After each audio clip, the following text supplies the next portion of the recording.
Hello everyone, and welcome to D&D Jeopardy. I am Metal Atlas, and I hope this will be a fun and semi-educational time. I've kind of always wanted to do something like this. It really gives me the chance to delve deep into the semantics of Dungeons & Dragons and look deeply over things I might have overlooked or just never knew before. I'd also like to learn more about the 5e system, which I'm most familiar with, but also branch out to similar systems within D&D and other TTRPGs as well.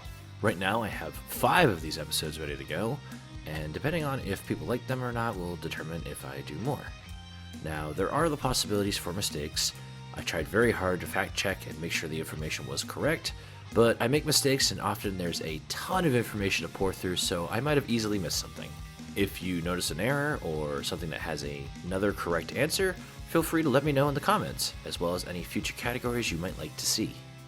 Lastly, I'd like to shout out Inside the Magic, who does Disney Jeopardy, which I watch every week, and I got a lot of inspiration from his format, so if you're a big Disney buff, I definitely recommend you checking him out. Now we can move on to the categories for this week.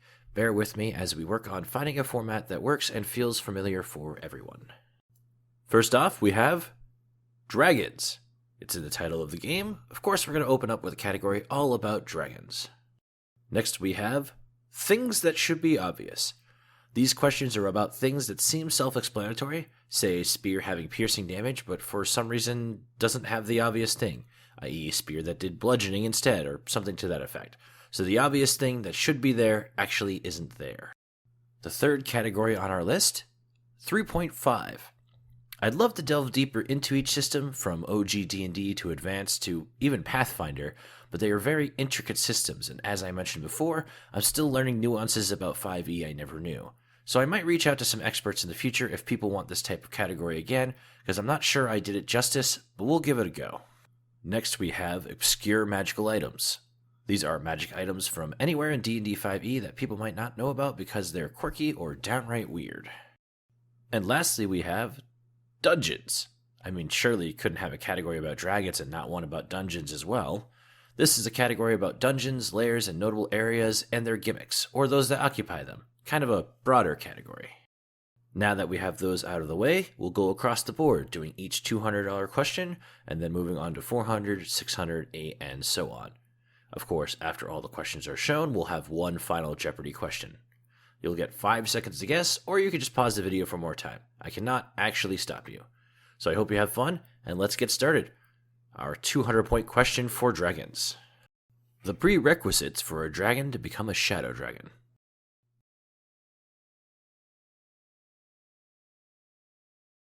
Okay, now the answer. Either being born in the Shadowfell, or just remaining there for several years. Dracoliches actually cannot become shadow dragons as they've lost their draconic ties, since they're like undead creatures who are now trying to live past their lives. There's actually a few ways to ascend to something greater than just Ancient Dragon, but we'll get into that later. On to the 200-point question for things that should be obvious. Despite what we know about them in real life, this small creature that's just as apt to be a pet companion doesn't have dark vision.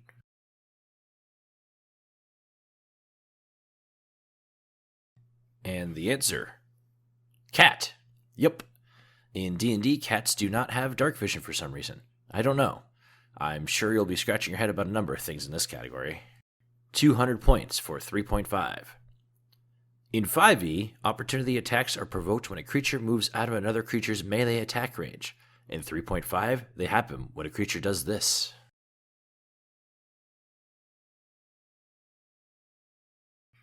The answer is: make a ranged attack, stand up, casting a spell.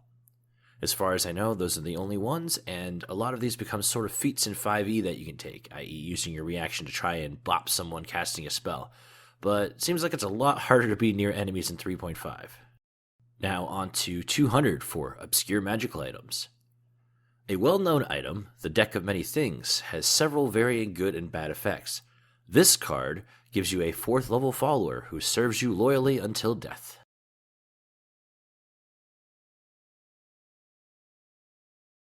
Answer: the Knight. And our last category for the 200-point round, Dungeons.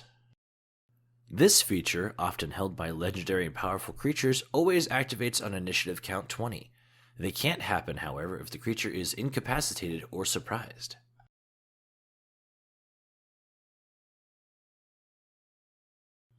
This feature is the lair actions. I actually didn't know that they couldn't use them if surprised. I sort of always assumed that the lair was sort of autonomous, but it makes sense if the creature is actively affecting it in some way.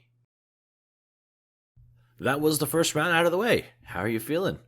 The questions are going to get subjectively harder, so let's dive back in. This time, the 400-point round, back in Dragons. This dragon's breath attack does radiant damage and covers those that fail a dex save in a pseudo fairy fire, giving attacks against them advantage.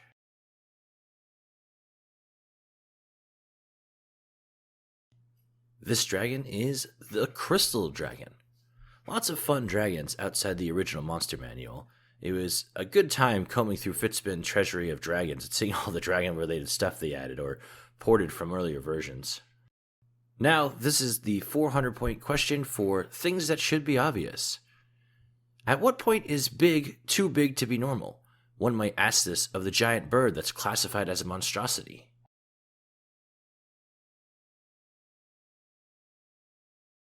That bird is the Rock. I suppose in 5e they don't want to have multiple categories.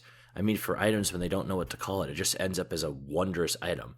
But I don't really see why the Rock couldn't still be a bird or a beast or something, but I guess it's just too big, and now it's a monstrosity. On to 400 for 3.5. In 5e, you're either proficient in a skill or you're not.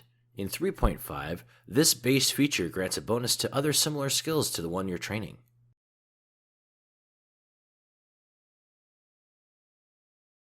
What are skill synergies? In 3.5, there are a lot more skills than 5e, and when you put points into a particular skill, it might have common ground with another skill, sort of allowing you to grow in multiple areas. Like if you have 5 points invested into animal handling, you'll get a +2 bonus to your ride skill. This is 400 for obscure magical items. This mouth accessory allows you to form the shape of any creature, as long as it fits in a 1-foot cube, and it only lasts for a few seconds.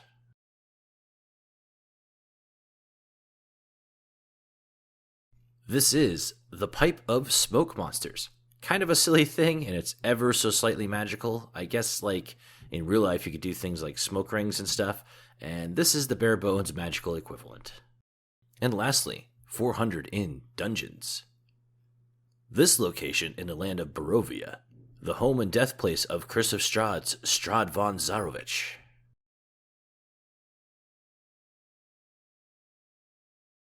What is Castle Ravenloft?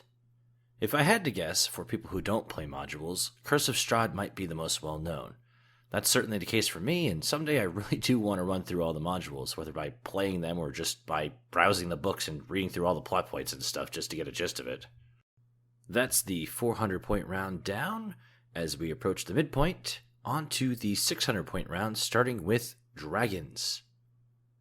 This horrifying creature has a breath weapon that's effect succeeds even when passing a saving throw. If you're reduced to 0 hit points while under its effects, you've got about 6d12 hours to hope someone casts Wish on you before you wake up to a new way of life.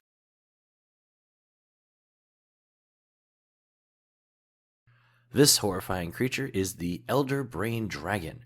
In lore, it's only happened once, I believe, an Elder Brain fusing with an ancient dragon, and its breath weapon infuses you with the little tadpoles that could turn you into an illithid. If you don't go down, I think the effect wears off, but if you happen to get knocked down even one time, it's going to be a mad scramble to try and save yourself or your party members. Now, 600 in Things That Should Be Obvious.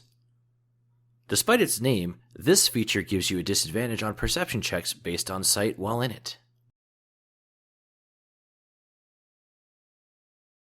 This thing in particular might be the most obvious thing that isn't obvious, but the answer is dark vision. Most people assume having dark vision is being able to see in the dark, and while semantically correct, it only allows you to make even checks while in it. Basically, having dark vision means you see as if in dim light, and being able to see in dim light brings you another condition in the book, and what it boils down to is that you're even allowed to make perception checks at all, albeit at disadvantage, so it might just be better to bring a light after all. Now, 603.5, a little callback to the last question in this category. The number difference in skills between 3.5 and 5e. 5e has 18.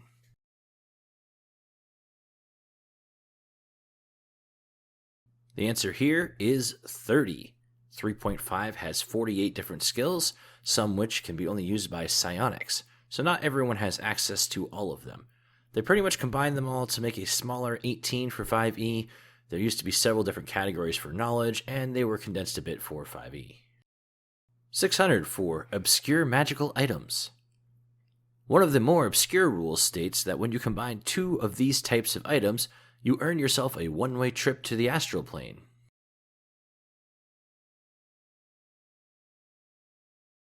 The answer is basically any dimensional type of item inside another, i.e. bags of holding or portable holes.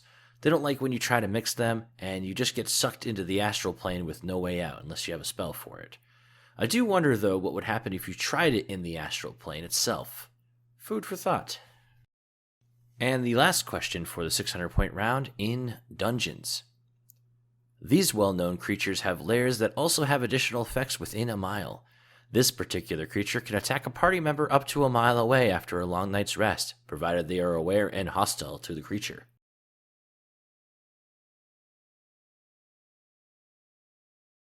The answer is a death tyrant. Beholders in general are weird and exist literally through dream logic, so it's probably not the best idea to sleep anywhere close to one, lest you wake up to a sudden eye ray attack even though the death tyrant is still a mile away. That's 3 rounds down, 2 to go before Final Jeopardy. Let's get straight into the 800-point round for dragons. The 5 special non-damaging breath attacks of metallic dragons.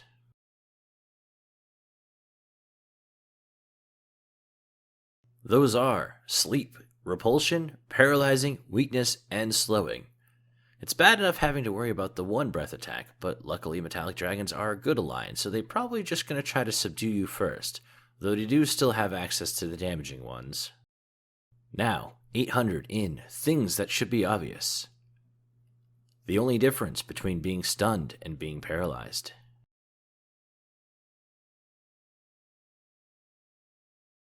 Both statuses make it so you can't move, can't take actions, and hits against you have advantage, but only paralyzed makes it so that each hit against you is an automatic crit. On to 803.5. The DC to climb an average tree.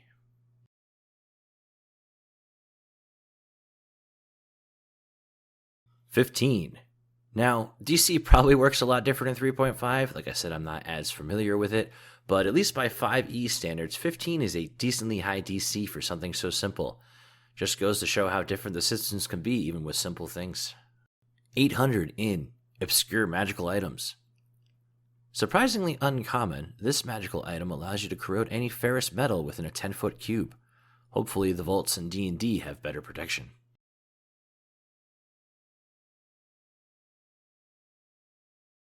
This is the Dust of Corrosion. I would be hard-pressed to think that most DNs would prepare to coat everything in some sort of magical protection, which makes the Dust of Corrosion a really easy-to-tame item that could silently break into metal objects. A 10-foot cube is massive, and anything from a non-magical safe to large metal doors don't stand a chance. Last $800 question in dungeons. The final dungeon of this campaign features a crypt housing the remains of the ruined city of Omu's 9 trickster gods. It also houses the Soulmonger, a powerful magical artifact preventing the revival of any dead creature and causing any previously revived creatures to start to wither and die.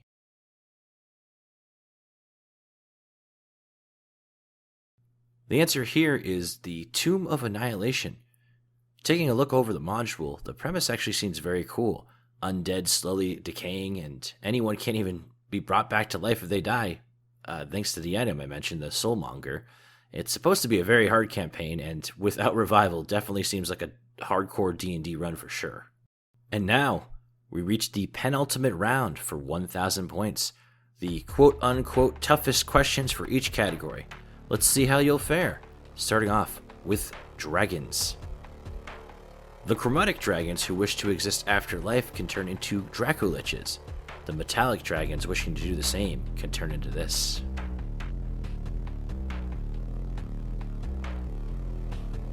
The answer here is a hollow dragon. Basically, sometimes dragons know that there will be a limit to their lifespan and they want to keep living. Chromatic dragons get a little undead ritual to help them persist, and the metallic dragons have something similar but a holier hollow version. As I mentioned before, there are also other ways to ascend, but these are more about growing even stronger and approaching godhood as opposed to just persisting through life, so those aren't mentioned here right now. 1,000 in things that should be obvious. Intuitiveness would lead you to knowing that you could make water, oil, poison, wine, honey, acid, and beer with an alchemy jug. It might take a bit more of obscure reasoning to discover that you can also make these.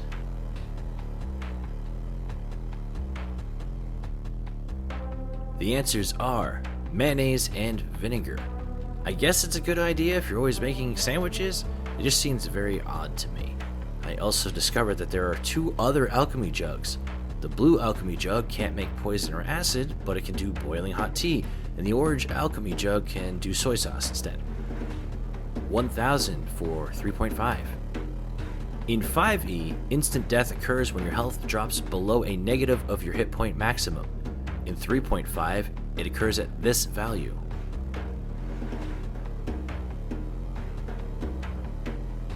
The answer is a shockingly low -10. In 5e, if you have 30 hit points, you have to get to -30 in one attack to just outright die. The fact that it's -10 in 3.5, regardless if you're a level 3 character or a level 20 character, just blows my mind. With that, we're on to 1,000 points in obscure magical items. This artifact has 4 ancient blue dragon skulls for feet, and can allow the occupant to do a plethora of things, such as move through any earth and stone without disturbing the material they go through.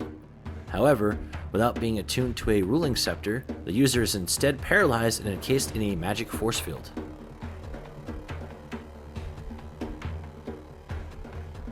This is the Worm Skull Throne. This thing is in Storm King's Thunder, and I've always wanted to use it in some way, but it's extremely powerful and extremely convoluted, and that's the trouble with artifacts and legendary weapons. They almost certainly break the campaign at that point, and so it's incredibly hard to use them. And now, our final question before Final Jeopardy. 1,000 points in Dungeons. The lowest CR creature to have a lair, found in Mordenkainen's Monsters of the Multiverse.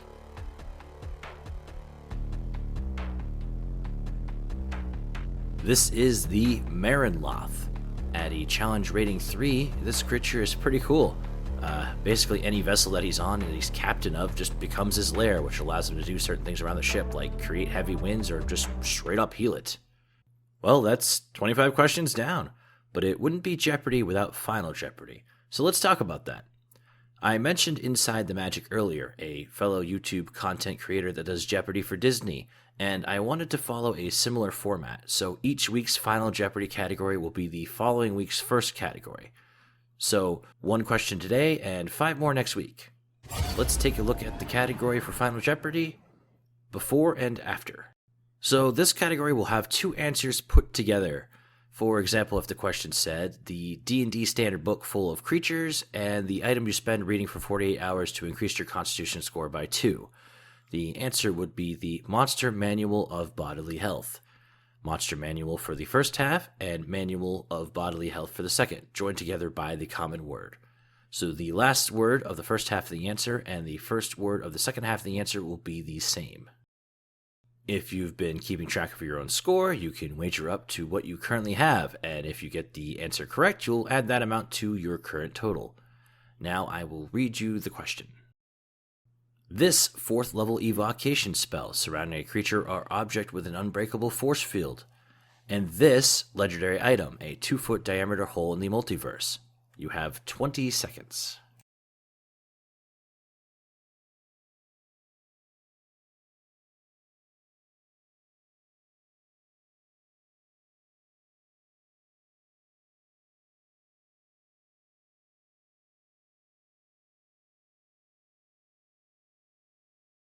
All right, time is up. The answer you are looking for is Odaluk's Resilient Sphere of Annihilation. So, how did you do? Did you enjoy the questions and categories? Would you like to see more? Feel free to leave your thoughts and comments below, and at the very least, there are 4 of these already made, so thanks for stopping by and hanging through. I hope you had fun, and thanks for playing.